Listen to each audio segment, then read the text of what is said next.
ನೀವು ಅಧಿಕಾರಕ್ಕೆ ಬಂದಾಗ ಒಂದು ನ್ಯಾಯ ಪೇಶ ಕೊಟ್ಟಿಲ್ಲ. ಆಯ್ತು 65% ನಿಮ್ ಪ್ರಕಾರ ಕೂತ್ಕೊಳ್ಳಿ. ಬೆಂಗಳೂರು ಅಂದ್ರೆ ಕರ್ನಾಟಕದಲ್ಲಿ ಇರೋದು, ಅದು ಕರ್ನಾಟಕನು ಭಾರತದೊಳಗಡೆ ಇರೋದು. ಆಯ್ತು, ಈಗ ಯಾಕೆ ಯಾರು ತೆರಿಗೆ ವಸೂಲು ಮಾಡೋರು? ನಮಗೂ ನಾವು ಜನ ಕೊಡೋರಿಗೆ ಏನ್ ಕೊಟ್ಟಿದ್ದೀರಾ? ಆಯ್ತು, ನಾವು ಇನ್ಕಮ್ ಅಶ್ವಥ್ ಅವರೇ ಒಂದು ಶಾಲೆ ಕೊಡ್ತೀರಾ? ಅಶ್ವಥ್ ಯಾಕೆ ಭಾಷೆ ಮಾತಾಡ್ತೀರಿ? ಅಶ್ವಥ್ ಭಾಷೆ ಮಾಡೋದ ಅಗತ್ಯ ಇಲ್ಲ. ಅಶ್ವಥ್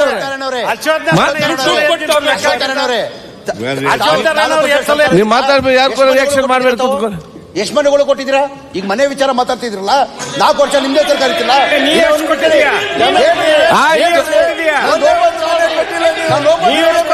ಜಮೀರ್ ಅವರೇ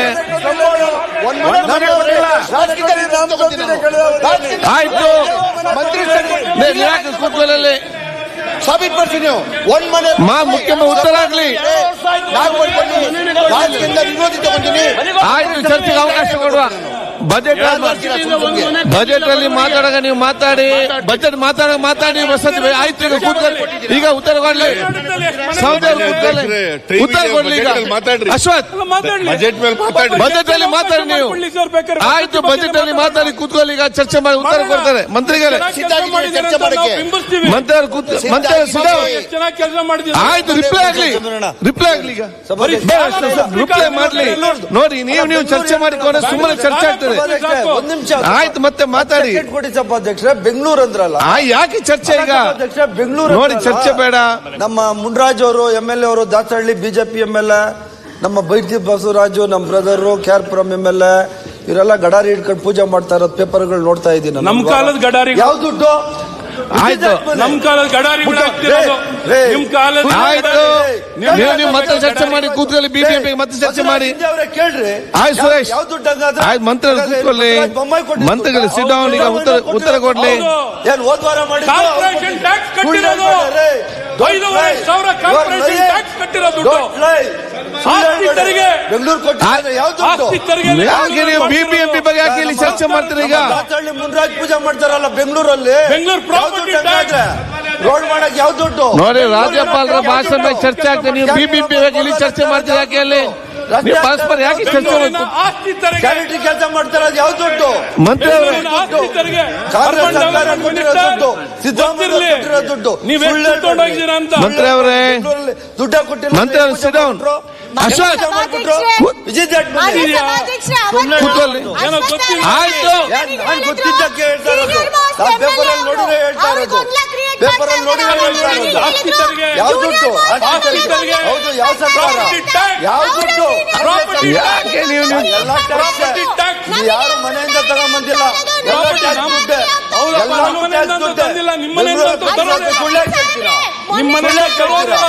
ಆಯ್ತು, ಡೋಂಟ್ ರಿಪ್ಲೈ. ಈಗ ಆಯ್ತು, ಕೂತ್ಕೊಳ್ಳಿ. ಈಗ ರಿಪ್ಲೈ ಕೊಡ್ತಾರೆ. ಈಗ ಬಜೆಟ್ ಅಲ್ಲಿ ಮಾತಾಡಿ. ಬಜೆಟ್ ಅಲ್ಲಿಗೆ ರಿಪ್ಲೈ. ಈಗ ಮುಖ್ಯಮಂತ್ರಿ ಮೊನ್ನೆ ಸಭಾಧ್ಯಕ್ಷರ ಅಶ್ವಥ್ ನಾರಾಯಣ್ ಸಾಹೇಬ್ರು ಹೇಳ್ತಾ ಇದ್ರು, ಅವ್ರು ಸೀನಿಯರ್ ಮೋಸ್ಟ್ MLA, ಅವ್ರು ಹೇಳ್ತಾ ಇದ್ರು ನಾನು ಜೂನಿಯರ್ ಆಗಿ ಗೊಂದಲ ಸೃಷ್ಟಿ ಮಾಡ್ತಾ ಇದ್ದೀನಿ ಅಂತ. ಇವತ್ತು ಅವ್ರೇನ್ ಹೇಳ್ತಾ ಇದ್ದಾರೆ? ಅವ್ರು ಗೊಂದಲ ಸೃಷ್ಟಿ ಮಾಡ್ತಾ ಇದ್ದಾರೆ. ಅವರು ಇಲ್ಲಿ ಸೀನಿಯರ್ MLA, ಅವ್ರು ನಮಗೆಲ್ಲರಿಗೂ ಮಾದರಿ ಆಗ್ಬೇಕು ತಾನೆ? ಯಾಕೆ ಇವತ್ತೇನು ಹೇಳಲಿಕ್ಕಿಲ್ವಾ? ಜಾಸ್ತಿ ಗೊಂದಲ ಯಾರು ಕ್ರಿಯೇಟ್ ಮಾಡ್ತಾ ಇರೋದು? Very good. ಎಲ್ಲರೂ ಟೇಬಲ್ ಎಲ್ಲರೂ ಟೇಬಲ್ ಥ್ಯಾಂಕ್ ಯು. ಈಗ ಮಾನ್ಯ ಅಧ್ಯಕ್ಷರೇ, ನಾನು ಯಾಕೆ ಹೇಳಿದೆ ಅಂತಂದ್ರೆ, ವಸತಿ ಯೋಜನೆ ಪ್ರಸ್ತಾಪ ಮಾಡಿದೆ ಅಂತಂದ್ರೆ,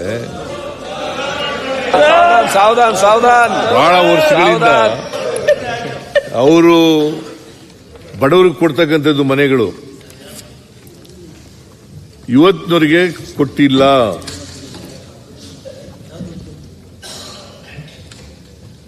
ಹೆಚ್ಚು ಮಾಡಕ್ ಹೋಗಿಲ್ಲ.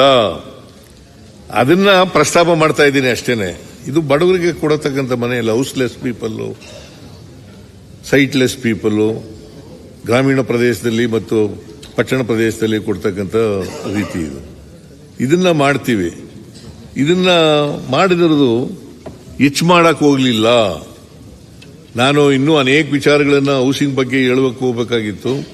ನಾನು ಮೊಟಕು ಮಾಡ್ತಾ ಇದ್ದೀನಿ ಅದನ್ನು. ಮಾನ್ಯ ಅಧ್ಯಕ್ಷರೇ,